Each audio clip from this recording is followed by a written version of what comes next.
Hello friends, welcome to our channel study record. हम हमारे आज के सेशन को शुरू करने से पहले मैं आप सभी से माफ़ी चाहती हूँ कि हम कल के करंट अफेयर्स का वीडियो अपलोड नहीं कर पाए। उसका रीज़न ये है कि सर अभी आउट ऑफ स्टेशन है, जिस कारण से वो अभी वीडियोस अपलोड नहीं कर पा रहे हैं। But you guys don't worry, हम आज के सेशन में कल के और आज के करंट अफेयर्स दोनों ही कवर करेंगे। सो प्लीज़ ये वीडियो आप एंड तक देखिएगा, क्योंकि इसमें आज के और कल के दोनों के करंट अफेयर्स कवर हैं। तो फ्रेंड्स, चलिए हम आज का सेशन स्टार्ट करते हैं। आज के सेशन के पहले क्वेश्चन को करने से पहले हम हमारा लास्ट वीडियो का क्विज क्वेश्चन डिस्कस कर लेते हैं। तो हमारा क्विज क्वेश्चन था, हाल ही में राष्ट्रपति रामनाथ कोविंद ने किस राज्य में गांधीवादी पुनरुत्थान शिखर सम्मेलन का उद्घाटन किया? हमारे ऑप्शंस हैं गुजरात, उत्तर प्रदेश, राजस्थान या पंजाब। इसका करेक्ट आंसर है उत्तर प्रदेश। तो हो सकता है ऑप्शंस में अब आपको प्रयागराज दिया जाए। अगर प्रयागराज दिया है तो आपको प्रयागराज पे टिक करना है। आइए उत्तर प्रदेश के में हाल ही में हुई कुछ घटनाओं पे एक बार नज़र डालते हैं। लखनऊ में नारी सशक्तिकरण संकल्प अभियान या महिला सशक्तिकरण अभियान शुरू किया गया।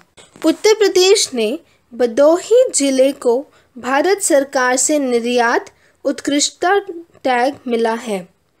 आगरा में भालुओं पर अंतर्राष्ट्रीय सम्मेलन आयोजित किया जा रहा है।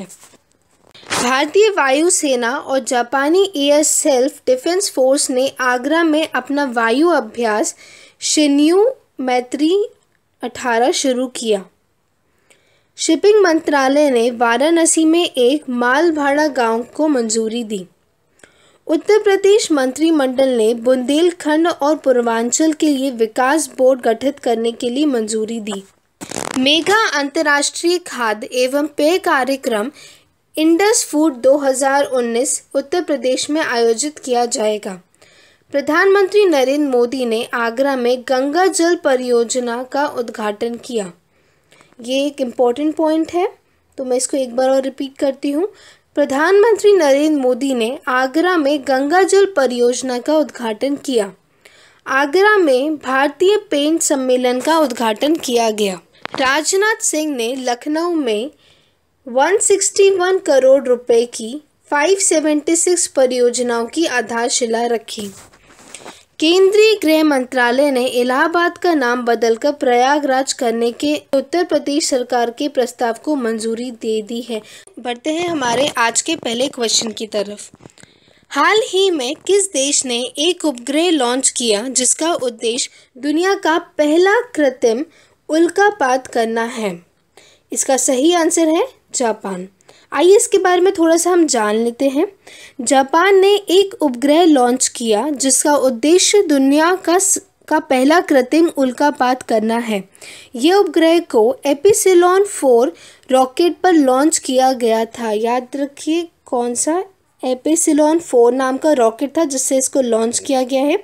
टोक्यो में स्थित एक स्टार्टअप ALE ने हिरोशिमा के ऊपर उल्कापात प्रदर्शन के लिए ये उपग्रह विकसित किया। उपग्रह वातावरण में चमकीली छोटी गेंदों के आकार की वस्तुएं छोड़ेगा जो एक उल्कापात का आभास कराएंगी।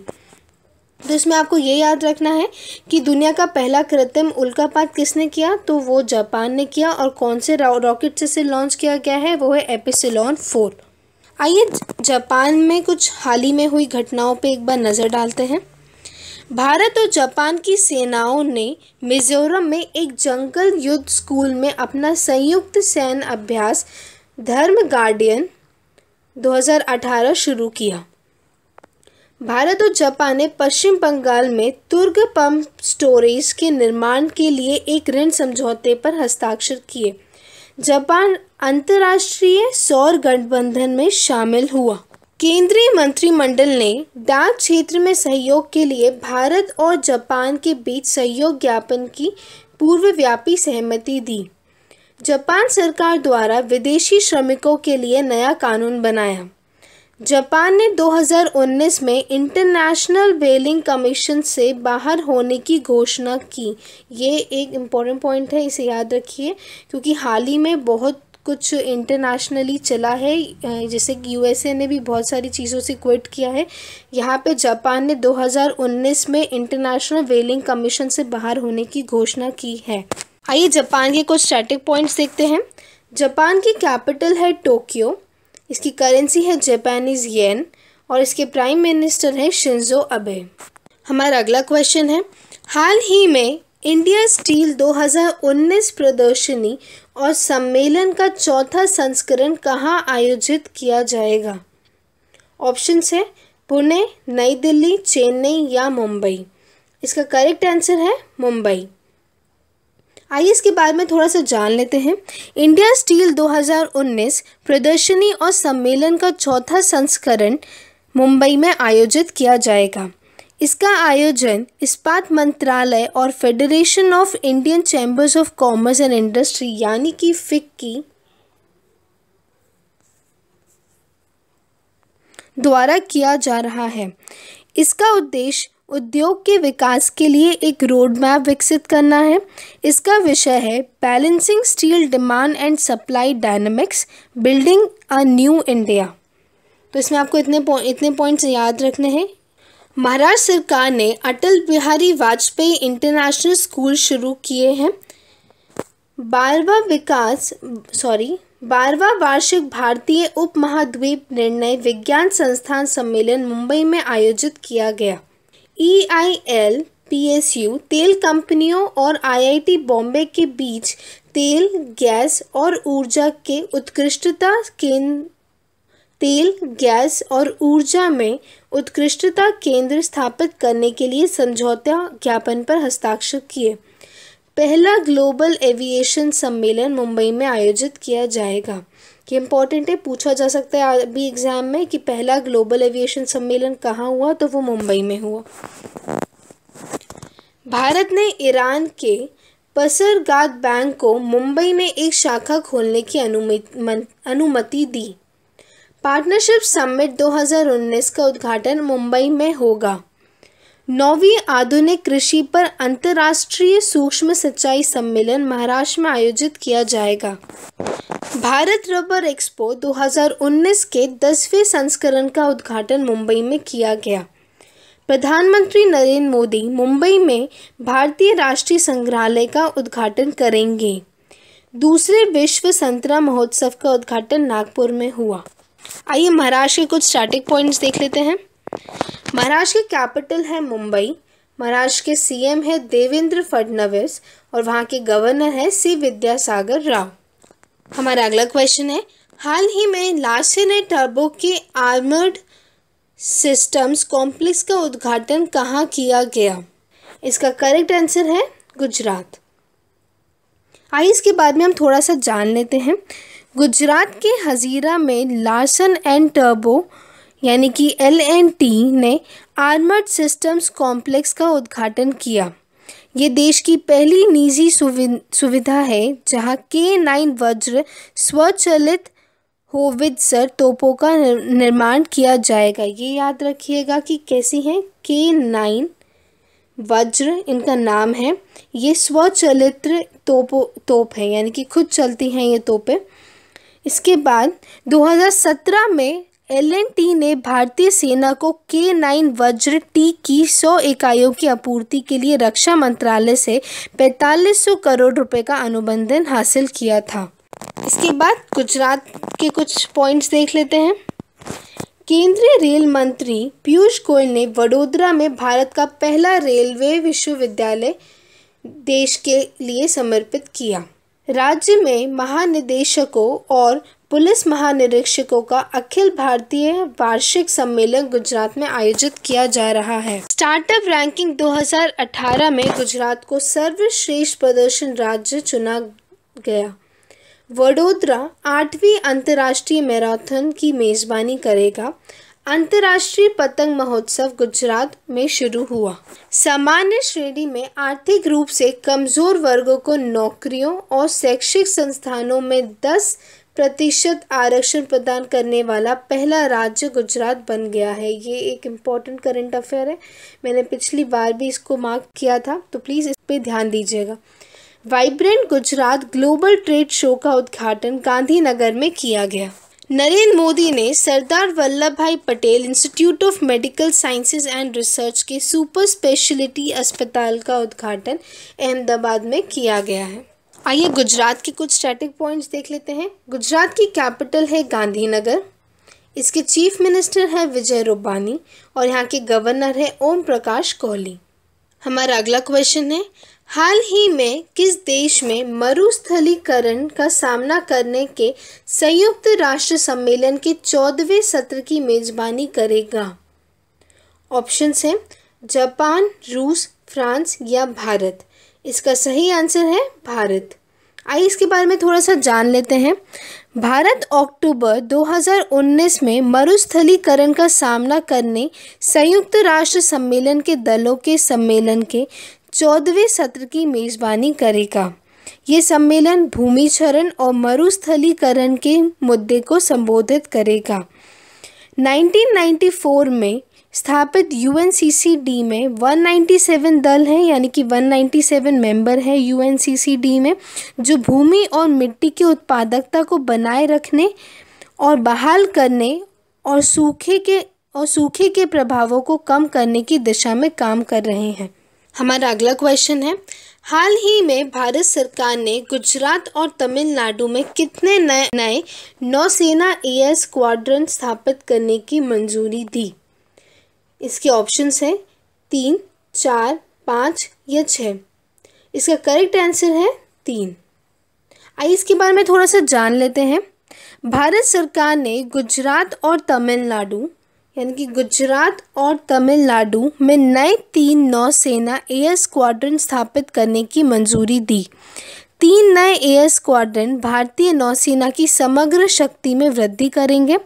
सरकार ने केरल और अंडमान द्वीप समूह में मौजूदा डॉर्नियर सर्विलांस स्क्वाड्रन में अतिरिक्त विमानों के संचालन के लिए मानव शक्ति की भर्ती को भी मंजूरी दी।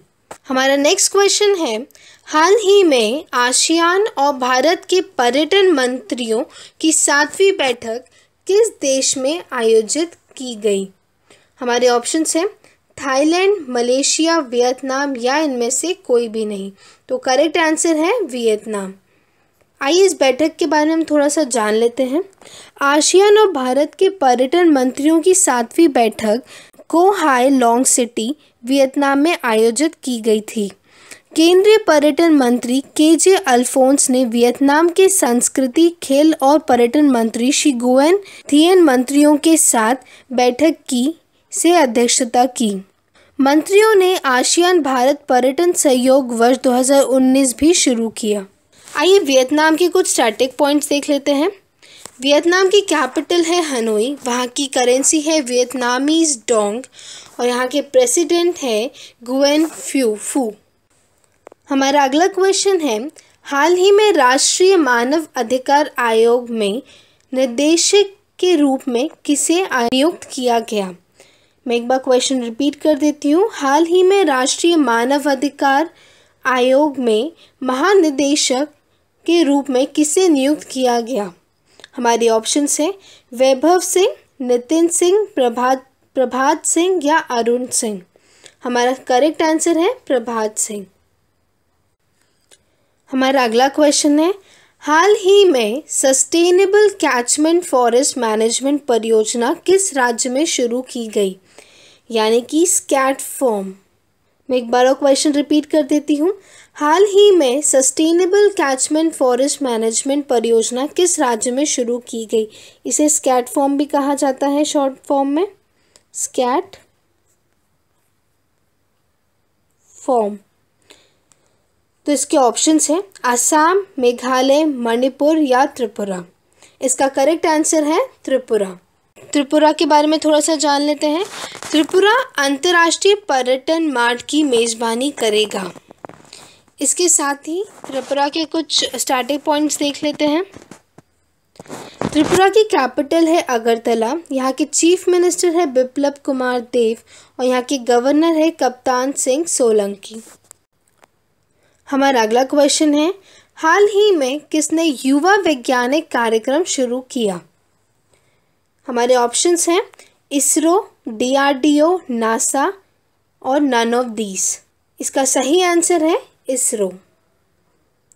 आइए इसके बारे में थोड़ा सा जान लेते हैं। भारतीय अंतरिक्ष अनुसंधान संगठन यानी कि इसरो ने युवा वैज्ञानिक कार्यक्रम लॉन्च किया। ये कार्यक्रम उन स्कूली छात्रों के लिए है जो अंतरिक्ष अनुसंधान में ज्ञान प्राप्त करना चाहते हैं। इस कार्यक्रम के तहत प्रत्येक राज्य और केंद्र शासित प्रदेश के 3 छात्रों का चयन किया जाएगा। उन्हें R&D यानी कि रिसर्च एंड डेवलपमेंट प्रयोगशालाओं तक पहुंच प्रदान की जाएगी और एक छोटे उपग्रह के निर्माण का व्यवहारिक अनुभव दिया जाएगा। आइए इसरो के कुछ स्टार्टिंग पॉइंट्स पे हम एक बार नज़र डाल लेते हैं। इसरो का फुल फॉर्म है इंडियन स्पेस रिसर्च ऑर्गेनाइजेशन। ये इस्टेब्लिश हुआ था 15 अगस्त 1969 में। इसका हेडक्वार्टर है बेंगलुरु में और इसके चेयरमैन है के सिवान। हमारा अगला क्वेश्चन है, हाल ही में केंद्रीय रक्षा राज्य मंत्री सुभाष भामरे ने कहा कि कहाँ देश के दूसरे रक्षा नवाचार केंद्र का स्थान होगा। हमारे ऑप्शंस हैं मुंबई, नासिक या इनमें से कोई भी नहीं। सॉरी, यहाँ पे नासिक ऑप्शन 2 बार आ गया है तो आप एक को इग्नोर कर दीजिए और इसका करेक्ट आंसर है नासिक। आइए हम इसके बारे में थोड़ा सा जान लेते हैं। केंद्रीय रक्षा राज्य मंत्री सुभाष भामरे ने कहा कि महाराष्ट्र में नासिक देश के दूसरे रक्षा नवाचार केंद्र का स्थान होगा। नासिक में रक्षा नवाचार केंद्र से स्थानीय उद्योगों और उद्यमियों को मदद मिलेगी और देश के रक्षा क्षेत्र में केंद्र की मेक इन इंडिया पहल को आगे बढ़ाया जाएगा। भारत का पहला रक्षा नवाचार कोयम्बटूर, तमिलनाडु में है। ये याद रखिएगा कि नासिक में दूसरा रक्षा नवाचार है और जो पहला रक्षा नवाचार है वो तमिलनाडु में है और तमिलनाडु में भी कोयम्बटूर में है। आइए महाराष्ट्र के कुछ पॉइंट्स देख लेते हैं हम।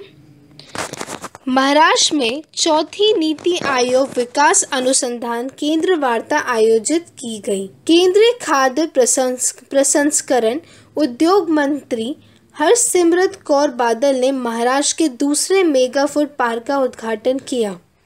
हाल ही में खेलो इंडिया यूथ गेम्स का दूसरा संस्करण पुणे में आयोजित किया गया। देश का पहला महोत्सव भारतीय उल्लू महोत्सव पुणे में आयोजित किया गया। विश्व सीमा शुल्क संगठन के 3 दिवसीय पॉलिसी कमीशन का 80वां सत्र 80th सेशन मुंबई में आयोजित किया गया। बहरीन के आर्थिक विकास बोर्ड ने महाराष्ट्र के साथ समझौता ज्ञापन पर हस्ताक्षर किए। पुणे कोर्ट ई भुगतान प्रणाली लॉन्च करने वाली पहली अदालत बन गई। महाराष्ट्र के मुख्यमंत्री ने स्मार्ट नामक एक अनूठी पहल शुरू की है। आइए महाराष्ट्र के कुछ स्टार्टिंग पॉइंट्स देख लेते हैं। महाराष्ट्र की कैपिटल है मुंबई। महाराष्ट्र के चीफ मिनिस्टर है देवेंद्र फडणवीस और यहाँ के गवर्नर है सी विद्यासागर राव। हमारा अगला क्वेश्चन है, हाल ही में किस देश की सांसद ने प्रधानमंत्री स्टीफन लोफवेन को 4 साल के दूसरे कार्यकाल के लिए चुना। हमारे ऑप्शंस हैं स्वीडन, नॉर्वे, डेनमार्क या इनमें से कोई भी नहीं। इसका सही आंसर है स्वीडन। आइए इसके बारे में थोड़ा सा जानते हैं। स्वीडन की संसद ने प्रधानमंत्री स्टीफन लोफवेन को 4 साल के दूसरे कार्यकाल के लिए चुना।